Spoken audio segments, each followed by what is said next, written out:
my friends, back again. You guys are really martyrs for this stuff, huh? So am I. So, today we have a really cool truck to share with you. This is a project from my TLC brand, TLC4x4.com, where we focus on vintage Toyota Land Cruisers. We restore them dead stock. That's what made the brand famous. We also tweak them and geek them. One of the tweak them and geek them specials that we've been known to do is something like this, that we have traditionally called a 140 or a 142. Now, what is a 142, you may ask? And by the way, if the audio sucks, please blame it on our friends at GoPro. I just bought the GoPro 6, and for some reason it is not happy with my external microphone, and I didn't have the patience to Google my brains out to figure it out. I shall for the next video. So, 142 or 140. Well, 140 is when we take an FJ60 and an FJ60, get it? 60 plus 80, 140, and then we mash them up. Why would we do this, you may ask? So, reasons are pretty straightforward. The FJ60 has a wonderful chassis. It is more rigid than an FJ60 6.2 chassis. It has obviously coil suspension, more precise steering, really nice axles, and if you get lucky, those axles come with the rare option of the factory locking differentials. In this case, we do have the beloved locking differentials, and there's tons of other details, but it works out really nice. And the mashup between the two, I don't know, it isn't that hard, really. I mean, there's some trickiness in reconfiguring the wheelbase, and the track width is slightly wider, so you have to be very specific in the rims you select to make that work out. But you just get a host of upgrades all at once. So that's what we did here. This one is extra special though, because above and beyond that chassis update, we also did the General Motors E-Rod. So that's the 6.2 LS3 emissions certified aluminum fuel injected V8 that comes with a 50,000 mile warranty, 24 months, and it's a great system. The transmission is the 4L85 3/4 ton GM automatic, and then the transfer case is fully rebuilt, as are the drive shafts, and again, those are from the FJ60. So are the axles, so is the suspension geometry, the fuel system, blah, blah, blah. The axles have been thoroughly rebuilt. They've been upgraded with DBA rotors, stainless steel lines, new factory calipers, and as mentioned, they have the locking diffs in the middle.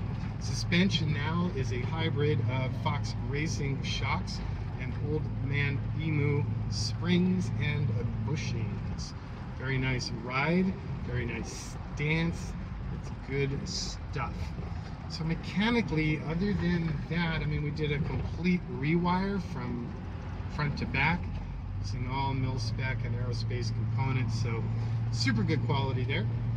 In fact, it's kind of silly. The factory harness was fine, but have you ever worked with an electrical engineer? And if you ask them to change a light bulb, they want to reharness the entire vehicle. But, you know, my client, good guy, and he had this vehicle built from another shop. It had a Hemi in it and Jeep axles, and frankly, it was a death drop. So when the client got that back, and I think it took a year or so to get it from that shop, it was a complete disaster. So he licked his wounds, called us up and said, please do this, but please do it your way, do it properly, and we were happy to do so. So to do it, we bought a nice, happy FJ60, and we took his truck apart, stripped it down to bare metal, and started 100% from scratch. Powder coated the frame, replated all the hardware, ceramic coated stainless exhaust, and came out really nice. So on the exterior, the body is stock. Obviously the paint scheme is far from stock. It was important to my client to integrate these stripes. It had been integrated on the previous build, but they were like lumpy, and you could feel the ridge between them. They were just, wasn't done well, and they were sort of the layout I wanted to play with. So I don't know if you guys know the Hudson Bay Blanket Company. It's one of the oldest American companies. In fact, those blankets were designed to be used to be traded for furs with the American Indians. So kind of cool long history there, and for whatever reason, it's important to my client. So he asked us to integrate it. I got a free blanket out of the deal. And then we took the sort of the color patterns, including the odd little black stripes, and integrated those along with the blue, green, red, and yellow. Now, yes, that was a challenge for me to design it and integrate his request and still make it work. And then the base color is one of my favorite Ferrari colors, and love this base charcoal. It's super cool. Now we continue to do unnecessary detail work on the exterior, which of course tickled me pink. We laser scanned all of the factory trim, redesigned it and CNC'd it in aluminum, and then had it double hard coat anodized in a UV friendly sort of dark gray finish that matched the body color really nice. So the headlight buckets, the front grille, the side fender vents, the rear quarter vents, and the rear view mirrors were all custom built for this truck. Try to get rid of plastic, my usual mission. Rolling on to the, well, a couple more things on the outside. It has the Icon front bumper design that we've now developed for the 60 and 62 for TLC. So made in California, same supplier, same basic design language, but obviously kind of monkeyed with and reconstrued to match the scale and mount points of the 66-2. The bumper in the rear is also my design. That's the first one, and I'm going to start doing those. The only rear bumper I ever really liked for these was the Kmart out of Australia, which, you know, I used to use even for Icon, but it was a bit crude and I felt like it needed to evolve. But unfortunately the US distributor for Kmart didn't give a damn, nor did Kmart. So with Icon, that forced me into manufacturing my own bumper to step it up a notch. So it looks like we're doing that now for the 66-2, but it has the same carrier concept, so it's braced on 3 axes to the chassis, and the shank, or the spindle so to speak, is part of the bumper, not the carrier. And no wheel bearings, because that always seemed really stupid to me, because it's not spinning on the freeway like a wheel, and it's just super stout. It works out really nice. So on this one you'll see all of the details, and I think it came out really nice.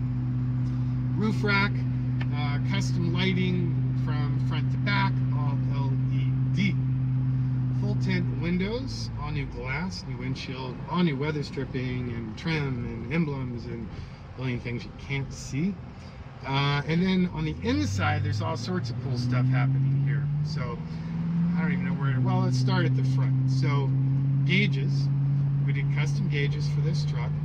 They integrate some of the idiot lights from the factory into those gauges, so they're super subtle, very classic, clean design. And then we got rid of that plastic housing and we redesigned it, again machined in aluminum with the same anodized finish that's on the rear and on the exterior panels.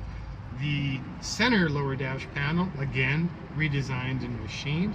And then where the factory audio went, we used that space for a host of things, and I really dig it. It has the front and rear locking differentials, buttons, as well as the indicator lights for them. We also have all of the aux lighting integrated on individual switches, so you have control over the roof lighting, the left side lighting, the right side, the rear, the bumper lighting, blah blah blah. And then the idiot lights also tell you about ABS, which, yes, we kept working from the FJ60. Other minor things on the dash, we now went to an electric parking brake system, for which the touch button is on the left of the steering column, and that has an audible alert to remind you should you try and take off with your parking brake on. Let's see, yeah, the rest of the dash is stock, other than in the cubby we added USB and audio mini jack inputs. We're running the Icon center console and cup holders, hence the relocation of the parking brake, by the way. And then seating, These are aftermarket seats. They're far more comfortable than stock. They now have the 3-stage carbon fiber heat blankets integrated within them. And this is Morangille's very nice quality Italian leather, which, let me tell you, it was quite difficult to find a leather that we liked and had the right sort of durability and surface grain in 5 different colors, because again, the client wanted that Hudson blanket motif to continue through the interior. So you notice that's a fairly uninterrupted line front to back. Driver's side is just pure gray. Passenger side has those 4 stripes continuing in the same plane. Door panels, we have that color detail, but predominantly the gray leather. You'll also notice we geeked out there. So the cups for the interior handle release, the lock knobs, the armrests, the map pocket, all are custom made and machined and then anodized. And then the top cap of the armrest is leather wrapped. And then a really cool detail, hopefully I'll find somewhere dark enough to show it to you, but the map pocket as well as the handles light up at night. So they're super low and just sort of give you like some mood lighting in the interior. And then when you open the door, they go to a brighter setting, and it's just nice, little detail. Visors, again, we stole from Icon. They're the polarized Lexan visors that we retail. And for the record, they do fit a 60-62, as proven by this project. Headliner, we went with Alcantara instead of the traditional vinyl. And the rear seat, other than redesigning the layout for the leather, remains stock. Now, this being an 87 FJ60, we're lucky that it has the 3-point belt and the removable headrest. Cargo area, cargo panels have been refined and redesigned. We've got storage back there. The entire body tub, before it was reassembled, was coated in polyurea. That is on the underside of the body, as well as the inside floors, before copious layers of soundproofing, and finally a high quality, dense pile, marine rated cut loop carpet. Steering wheel is a vintage style Nardi by my client's specific request. And what am I forgetting? Oh, audio rocks the house. So we're doing that Pioneer NEX 8200 head unit that I love. We doing the focal speakers. We're doing amp and bass. In this case, the bass is hidden underneath the driver's seat. Of course, we have the SatLink, CarPlay, Bluetooth, and reverse camera.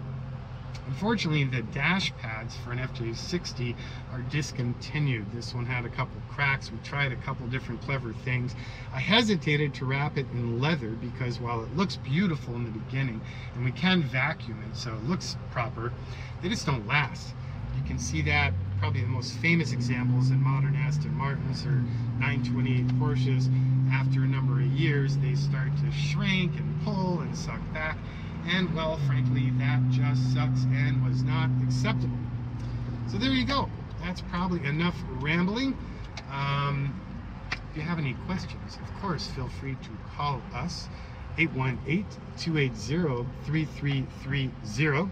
The website is TLC4x4.com. Facebook, which I kind of suck at updating. I wish someone on my staff would take that over, but I try. Projects such as this I do upload, and that's TLC4x4.com. Be well. Again, I appreciate your patience for making it through this video, and thanks again for all your support. Be well.